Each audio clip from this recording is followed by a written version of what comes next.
Hello, welcome back to my channel, or welcome to my channel if you're new here. My name is Emma.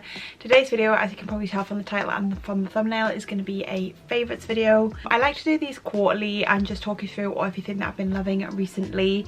And I haven't done one since January, so I thought it was about time I did a new one. I'm just going to be talking you through all the products that I've been loving, probably end of winter, coming into spring. Got some skincare, a perfume, a makeup favourite, and then also some books and music favourites that I want to mention in this video. So if you do enjoy this video and do enjoy favourites videos, I would love if you could give this video a thumbs up so I know to keep filming them, and let me know down below in the comments below any of your current favourites. But without further ado, let's just get on into the video. So the first thing I want to mention is a skincare favourite, and it's actually the product that I've been using to remove my makeup, and it's the Haru Wonder Black Rice Moisture Cleansing Oil.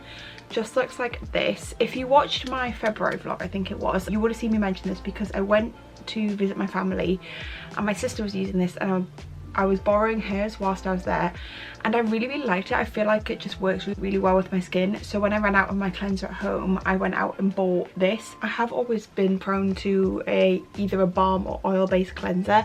I find them just really nice and gentle on the skin. My skin can get quite irritated, so I do like quite a gentle cleanser, but still something that's going to work well to remove all my makeup, and I feel like this does it really well. I really like an oil. I feel like it just breaks down makeup really nicely without feeling like you have to go and like harsh and like rub quite harshly on the skin. I think my skin really reacts well to Korean skincare because I feel like a lot of Korean skincare seems to be quite sensitive skin friendly, and my skin can be quite sensitive. Also, it's unscented, so it doesn't irritate my skin with any like scents or perfumes or anything.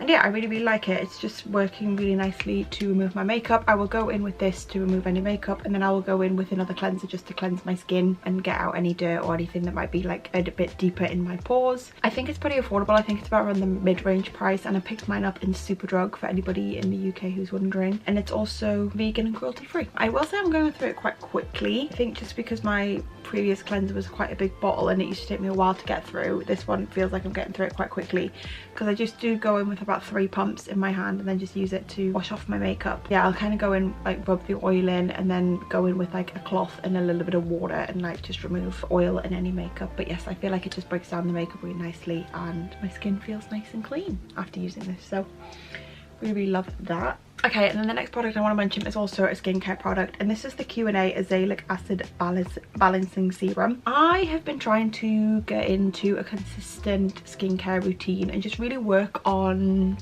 helping my skin. I feel like my skin overall is not bad, but I do suffer with a lot of redness, and I do actually suffer quite a lot with acne scarring. I don't get a lot of breakouts, but when I do get a breakout, I feel like acne scar will stick around for a while, particularly like around my chin and my jawline. Here is where I tend to get acne. So yeah, I've just been incorporating this azelaic acid into my routine just to help kind of combat that, help with the scarring and the marks, and I really do feel like this is helping. I don't use it every night. I go in with it every other night, and I feel like it's really just helping. It does help with active blemishes, but I also do feel like it's helping tone down my acne scarring. I feel like it's difficult to tell because I feel like with acne scarring it takes a while for those marks to go, especially for me, but I feel like this is definitely helping my skin. It doesn't irritate my skin in any way, and this also does help with redness. I find when I put this on the next morning, my skin just feels less irritated and looks less red than it would if I had not used this the night before. So yeah, I feel like it's really working well for my skin. Also, I will say this is pretty affordable. I think it's about £10 for this bottle, so that's really good for something that I'm using like every day. It just means I will be consistent with it if it's more affordable, and yeah, I feel like it's just really helping my skin, and it works well with my skin. It doesn't irritate my skin, it's not breaking me out. Yeah, I'm really enjoying using this. I will definitely pick up a new bottle when I run out of this. Okay, and then moving on to, we'll go to makeup things. I've only got one makeup thing to mention because you might have seen back in January, I think it was, I did a video where I decluttered makeup collection and just been really going through all my old products and using up a lot of old stuff. So I've got nothing new really that I've been loving. However, I did pick up the Kosas Revealer Concealer. I've just got the little mini one because I just really wanted to try it because I'd heard a lot about it, but I was a little bit worried about it with my skin because I'd heard it's quite creamy and my skin is quite oily. So I wasn't sure how it was going to work with my skin. So I just picked up the little mini in Space & K. I really love actually when you can get mini sizes of products because I feel like it's just a good way of being able to test out a product without having to invest in the full size. So this is in the shade 1.5C. I'm not sure if this is actually the best shade match for me. It works fine with the little minis. They do have a limited shade range, so this was just the one in the little minis that worked best for me. I mainly only really use it under my eyes, a little bit on my chin and a little bit on my forehead, mainly where I want brightening. When I have blemishes, I will go in with something a little bit thicker and something that I feel like it's going to last a little bit longer. But I really like this under my eyes and like just to brighten up my skin and make me look a little bit more awake. It doesn't feel too heavy under the eyes, which I really love. I've been using the Hourglass concealer on my blemishes, but I don't really like that under my eyes because it just feels a little bit heavy. And this feels nice and creamy and bright. It is like, it has got staying power as long as I powder it down, but yeah, it's not as long lasting as some of my other concealers, but I do just like it to brighten up my face. I do think the full size is about 20 something pounds, so it's a little bit on the more high end price, but I feel like a concealer can last you quite a while, so I feel like that's a good price point. And also if I'm only using like a little bit under my eyes and on my chin and on my forehead, it's not like something I'm using all over my face. It's gonna last me a while. Yeah, I'm actually really liking this. I'd heard a lot about this Kosas concealer, so I'm glad I actually finally tried it, and I do really like it, and I do just love the little mini. It's so cute. And then the last beauty favourite that I want to mention is a perfume, and it's the Glossier You Fleur perfume. I got this for my birthday, but I actually think I said in a video last year that I wanted this perfume, even though I hadn't smelt it at the time. And then I did obviously finally smell it, and I really love it. It's got a floral scent, but the undertones of the floral is like quite warming. I've said this before, I'm not overly a feminine floral perfume kind of person, but this has got like a warm undertone to it. I think it's got like a cashmereing or maybe even an amber in there that I just really love. It smells really fresh, it smells springy to me, it smells like spring summery to me. It's not really heavy. I think you could like definitely layer this with other things. It's not like offensive on the skin at all, and I think it's just a very universally scent that I think a lot of people would like, because like I say, it's not like a really strong distinct scent, but it is just a really nice fragrance that I really love, and I've been using it, wearing this like all throughout spring. I will also say this has got, I think this has got pretty good lasting power. I have the original Glossier You, which I do really like, but I feel like that doesn't always last on me. Whereas the other ones, this one, the Dirt and the Rev ones, I find last a lot better. I don't know if there's a reason behind that, but yeah, I feel like this does last really nicely. And yeah, I really love the bottle. The little thumbprint, it actually matches my nails. I've got lilac nails at the moment, and my nails like match the bottle perfectly, which is really cute. But yeah, I just really like it. It's a really good perfume. I think it is a little bit more expensive, but it's, I would say it's around the mid-range for a perfume. I think it's around £70 for the bottle. Like, it's just a very nice daytime scent. I mean, I would wear it in the evening, but it's just a nice daytime scent. A lot of my other fragrances are very heavy and very distinct and a little bit more evening. So this is just a really nice perfume for the day for me, and I really love it. Okay, and then that is actually it for all the beauty favourites. The only other things that I wanted to mention in this video are some media favourites. So I've got two books that I want to mention, and the first book is Nothing Like the Movies by Lynn Painter. Now, I read Better Than the Movies last May, and I really loved it. If you didn't know, Better Than the Movies follows Wes and Liz. I'll put like a little thing because there might be spoilers for book one to be able to explain book two. But book one follows Wes and Liz, who are neighbours. They quarrel over a parking spot, and they're not really friends at school. And Liz's childhood crush comes back, and her and Wes start fake dating to help Liz get the attention of this other boy and end up falling in love. And it's a really cute YA romance, but what I really like about it, it has some depth to it. So in the first book, you are following Wes and Liz, it's mainly from Liz's point of view, and Liz has lost her mother. I think it was a few years before the book starts, but it just adds a little bit of depth to the story rather than just being about like trivial issues. Like, some of the things that she's going through are a little bit more deep and meaningful, which I really liked the added one.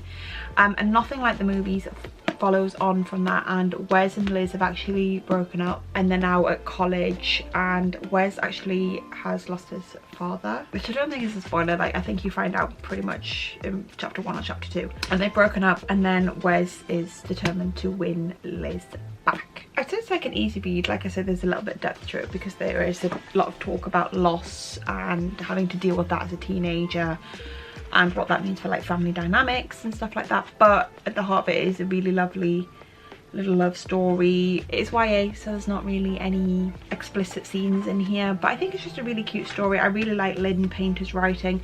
I could definitely see this as a Netflix series. I think it'd be so cute. I would definitely watch the rom-com on Netflix. But yeah, I just really like Lynn Painter's writing. They're rom-coms, but they don't feel too... They are a little cheesy, and they talk a lot about like rom-com movies and make references to a lot of rom-coms and a lot of music and things in there that can be a little bit cheesy, but I think for the most part they're not too cheesy. It's not like cringy so much. It's like quite cute. And this one actually is more from Wes's point of view, which I really enjoyed. I thought that was a really nice aspect to the book, getting more of the boy's point of view. Really recommend this if you are looking for a nice spring rom-com book series to read. I'd really recommend, and they're just like quite easy reads. I read them quite quickly. I really love them, and I think spring is like the perfect time for a rom-com, so I did want to mention that. And then the other book that I wanted to mention, I've actually not long finished, and that is The Correspondent by Virginia Evans. Basically is a collection of letters and emails written mainly by the protagonist Sybil, and then you also get a few of the responses from what she's written. I was a little bit apprehensive. I liked the idea of it, but I was a little bit apprehensive that I wouldn't get connected to the characters, because I'm not really following the characters. I'm just like reading these letters and emails that they're writing. However, I became so invested in Sybil by the end of this book that I just really loved it, and you never really know where it's gonna go. And yeah, it kind of follows her correspondence, hence why it's called The Correspondent, with a few different characters, mainly her best friend, her brother, and then one of her friend's young sons who's 10. Yeah, I think it's just really beautifully written. It talks a lot about a lot of things. It talks about loss, it talks about difficulties, and you just get really connected to Sybil. And what I really love about how it's written is Sybil she's not always making decisions that you fully agree with, but she feels so layered and complex, but also like a real person. Like, I really wanted to hold her close. And she is 73 when the book starts, and it kind of follows her over a few years with these letters, and you learn a little bit about her life, and there's like a certain few focuses. I don't want to go into too much detail because I don't want to spoil it, but it's just really beautifully written, and I really love it. And I really loved the idea of it being written in letters and emails, and just getting like a little snippet of these people's lives. But I would definitely be interested in reading other Virginia Evans books, because I really enjoyed the writing in this, and I actually read it as part of my book club, and it got a high rating overall, so it was like a group consensus that everybody really loved it. So I'd recommend if you're on the market, if you're looking out for a new book. Also, like, it's quite a quick read because it is like letters and emails. Like, some of the pages just like that. Really recommend. Really love that. And then the last few things that I want to mention are some music favourites. 2026 has been a good year for music so far, so I'm very excited for the rest of 2026. But the main things I want to mention is, firstly, Harry Styles' album Kiss All the Time, Disco Occasionally. I really love the album. I will say I don't love it as much as I love Harry's House, but I still really love the album. My favourites are Ready Set Go, Are You Listening Yet, and Dance No More. They're my favourites, but I do really like the whole album. And I do kind of wish I was going to see him live.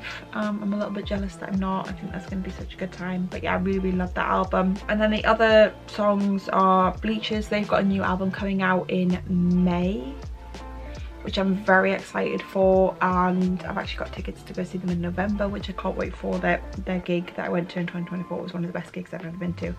So they've been releasing new songs. So they had You and Me Forever, Dirty Wedding Dress, and The Van, and I really love all of them.